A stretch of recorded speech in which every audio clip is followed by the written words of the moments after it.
Hi there, guys. It's me, Language Core here again. Yes, today we're gonna do a little bit of a talk video. Um, Let me just kind of clean up a little bit. And, yeah, so today's just gonna be a talk video about an awareness and unknown case. It's like a real case, but it's unreported and unknown, and it's not rumor has it, it's actually pretty real, but it's just that it's ever been unreported because after seeing some things as of late, starting 2024 this year, we see a lot of cases and things about people and such, and nobody really knows about it. So here, while I'm cleaning and all that stuff. So yeah, here goes. All right. So the story goes, it starts out like there was this kid. He was born and to this family, and this family um it seemed like a typical normal family on its outside, but this is actually something that they create as an image, an act, if you will. I mean, that seems to be something popular these days. So they would promote and show stuff like, okay, well, this is how I am. I'm the father, I got mother, the son, the daughter, and it's like these four people, and they act like they're the typical people on earth and stuff. And, nothing could go wrong. It's a family, stuff like that. Okay, yeah. But it turns out deep down there's actually a nasty family secret that they have. The mother, I'm not quite sure if it's like somebody that has Munchausen disease by proxy as well. And she was like doing stuff to her kids, and they didn't even know it because the woman's pretty smart. I mean, she really like hid all this stuff, and it's like she played victim. She told everybody that she has depression and she's taking these depression pills and stuff. Like, it was kind of creepy. Like, she went to multiple different doctors and psychiatrists, and a lot of people were saying, ma'am, your problem is your chauvinistic husband. It's not thing. And she said, no. And she's like, she's got this I mean, the father was narcissistic already. So he gaslights his wife. He does not love his wife. It was a messed up family. He'd rather watch TV than play ball with his own kid. Like, his son came up to him one day and says, "Hey, Dad, can we go play catch or something?" He turned around. He'd be like, "No. Do you mind? I'm watching Jag here." So he wouldn't play ball with his kid. And that kind of like, that's not very nice, because it's like you're the parent and you turn around and you're doing stuff like that. And we're like, okay, that was already weird, for one. And this is coming from the father. And then putting expectations that are unreal onto the son, projecting himself. I mean, it's like a weird narcissistic thing where it's like he just goes, okay, well, I wanted to be soapbox derby, but I couldn't get that. So I'm going to enter you in the soapbox derby, and then build soapbox derbies with other people's kids, and then abandon his own son in the parking lot. And it was like, oh my God, that's just terrible, right? And that was two examples. Then another example was like, this man, he wants to be sports so bad that he would go all in for these sports events and stuff, but he would abandon his own son and that kind of thing. And it was kind of creepy how the father said, "What do you like?" And oh boy, he really just liked dolphins. The truth is, he just liked dolphins. It wasn't like, and it's not even the team dolphin. He just likes the shape of the animal. And the boy, he's just a boy. He's a kid, right? So he goes, okay, I like dolphins. And then this man starts bullying his own son. Like, he was reliving his trauma from high school where people bully. And he'll be like, oh, you know what? Broncos are the best. Do you want to know why they're the best? Because I like the Broncos. Can't you see why they're the best? So it's like, and you never hear it or live it down. It's like, other times people don't care because everybody is everybody. We all have different interests and all that stuff. And it's like mission diversity and inclusiveness, things like that. Wouldn't you think like, okay, well, let's say if I'm into, Wicca, that Oh, the only you can't turn around and say, well, mine is the best. You want to know why Wicca's not the best? Because I like this and blah, yeah, yeah, yeah. But besides the point, that was the kind of father this kid was living with. And then the mother was married to this man, and this man, he doesn't love his wife, and then he does those insults disguised as jokes disguised as insults, quote unquote. And then when his wife, when he knows that it's his wife on the phone, he'll be like, "Yes, dear," which is another word for "f you," and it's like he lives like this secret life, quote unquote secret life, but not exactly secret life because everybody else was in on the joke and knows about this stuff. But my question is, if you guys don't love each other, why are you still together? Why tear up other children in between? But like I said, these are untold cases. It's true, but untold case. So anyway, back to the point. The mother was living this gaslit, semi-abused, like punches but rubs at the same time relationship with the husband. So she was kind of going mentally crazy in the head. And then she went to all these doctors, and these doctors would tell her that it is not what you think it is. The truth is, it was the emotional stress caused by this man, and how she also had like siblings that didn't they didn't do well with their marriages and stuff. It could be a family generational curse.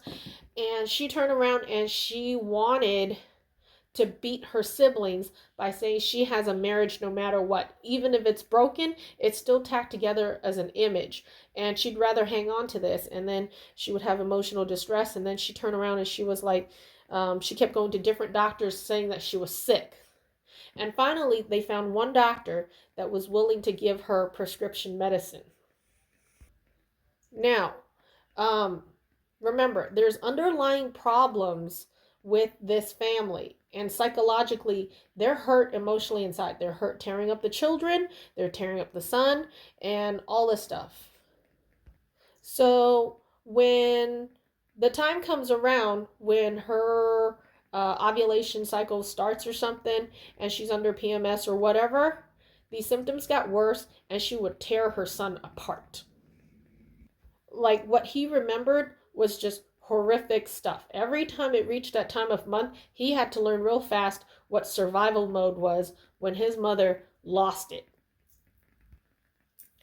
And then from losing it, I mean, it was just terrible. And then one time there was a fight in school that broke out because like the son, he went to school, and he was building up some blocks. Like he built a Voltron, and this kid knocked it over. And one time was enough, but he was forgiving, so he said nothing much of it. So he built the Twin Towers, at the time, because New York was one of the places he wanted to see, and like nice, right? So he built the Twin Towers, and then the bully knocked it down again.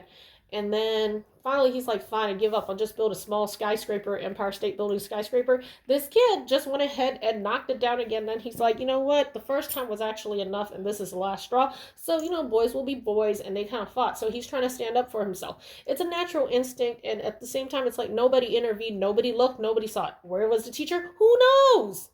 Who knows? Maybe playing stock markets with books and notebooks and pencils, things like that, right?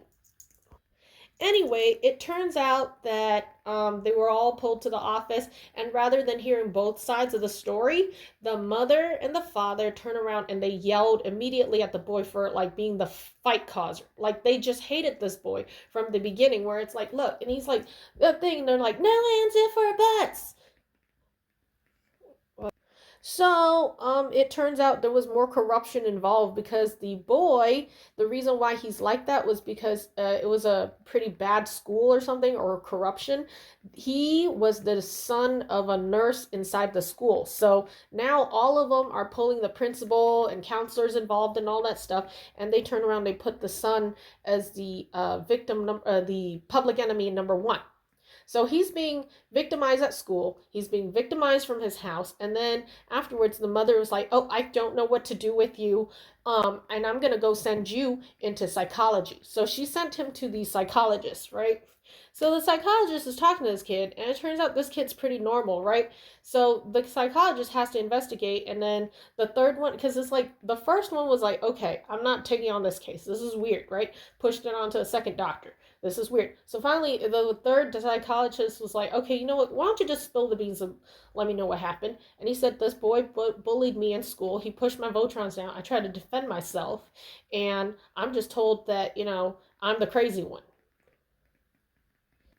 So that's when um, the psychologist, this guy's actually a good guy. It's like there are professional doctors out there. We just got to find them. But this guy said, you know what? I'm dismissing your son because there's nothing wrong with your son. After hearing that, because it's like, that's not, it never got to go to fair trial or anything like that. I mean, that's like, look, that's like hitting somebody's civil rights and all kinds of stuff, assuming assumptions, allegations, making up stuff, things like that. It was horrible. Then finally, I guess like the woman, it felt like it wasn't enough or something. And it was just horrible. So this is going on for like years and stuff like that. And it's other emotional abuse, verbal abuse in the house. He didn't get physically abused, but they would do other things just to be mean about the situation and bring him down. But as resilient as he is and stuff, the mother decided to do something terrible. She did the Munchausen disease by proxy thing, and she felt she was in the right, and she started putting her drugs into his food. So now you had this healthy kid that was doing karate.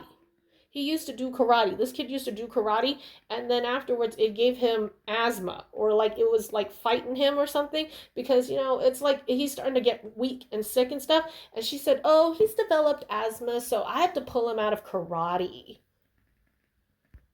And not only that, the drug's side effects also made him gain weight, uncontrollable weight.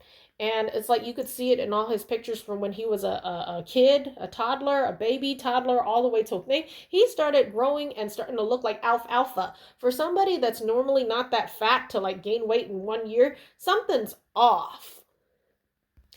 And then the mother also fed the same kind of drug to the daughter or something. And the daughter has a blank stare. She looked like a dwarf from those video games, because those are characters. I mean, obviously, it's like 3D animation. You're not going to get a real picture of somebody. But this child pretty much has this blank stare look, like as if she was a 3D character. It was like something not right, like her brain kind of like turned off. But anyway, and it was like kind of weird. Like if you hung around him and stuff, it's like everybody in his house did not drink tea. But for some reason, the mother was on Skype that day, and she turned around and she's like, here's your tea, and make sure you drink it. So you're like, huh, why? And then it's like, dude, kid, so do you drink tea? Do you, yeah, she serves it to me, right? Okay, weirdo. But does anybody else in your house? No, they don't. And it's just him. And she would, and then it's like on another session or something, and you would hear him on Skype while he's like gaming or something. And then you would hear her say, here's your tea. And I said it right here. Make sure you drink it. And she would consistently come in. Everything else she's not consistent about. You look at pictures and all this other stuff, or like other Skype cams and stuff, and you see the house is really unkempt. I mean, it was almost creepy. So with like a lot of the social media stuff that I'm seeing, I'm like, dude, they're like similar signs and a lot of similar issues and topics, and it's kind of weird. I mean, so slowly but surely she was really poisoning this guy. And then it's like later on, when like he was leaving and he's away from her and stuff, it's like he started having a lot of symptoms that it's like it's kind of creepy, where it's like he'll turn into a kid in a moment or something. I mean, it's like some really creepy ass stuff. But basically he was getting sick and stuff, and he's snapping in and out of it. He's vomiting at weird hours. It's like it's almost like as if he fell off some prescription drug or something, and it's like it's just weird, or his body's trying to get back into place or whatever. I mean, so I'm, yeah, she was poisoning him. But what are we gonna do? I mean, it's like other times you can't go into the house because of the Fourth Amendment rights and stuff, so you can't really say, hey, lady, you shouldn't be doing stuff like that. But the truth is, it's an unreported case, and we know all the details about it. I mean, it's just freaking proof and evident. She does have that drug in the house because she has prescriptions for them. Whether she takes them for herself or has been giving it to her kids or not, we don't know for sure. And at the same time, it's like, it's one of those things where it's like the kids were grown and then they basically walked away from the situation. So they did the best possible outcome there ever was, walking away from the situation. Nothing else happened out of it, so no one's probably going to pursue. But the truth is like these cases do exist out there, and it's just terrible. But there's always a better way of dealing with it and just like freaking walk away. It's not exactly taking it because it's like you're the bigger victor. Because why? You're actually big enough and tall enough to walk away from the situation and hold your head up high. So, all right, guys. Basically that's it for today for today's episode, and I hope you enjoyed it. Let me know what you think in the comments below. Subscribe, like, share with your friends and stuff. Follow me, and things like that. And I hope you do like this story, or more like a recap of this case, Untold Story. And let me know what you think, if you like it and stuff, and you want to see stuff like this in the future. But I'll see you guys next time. Thanks for watching, and blessed be.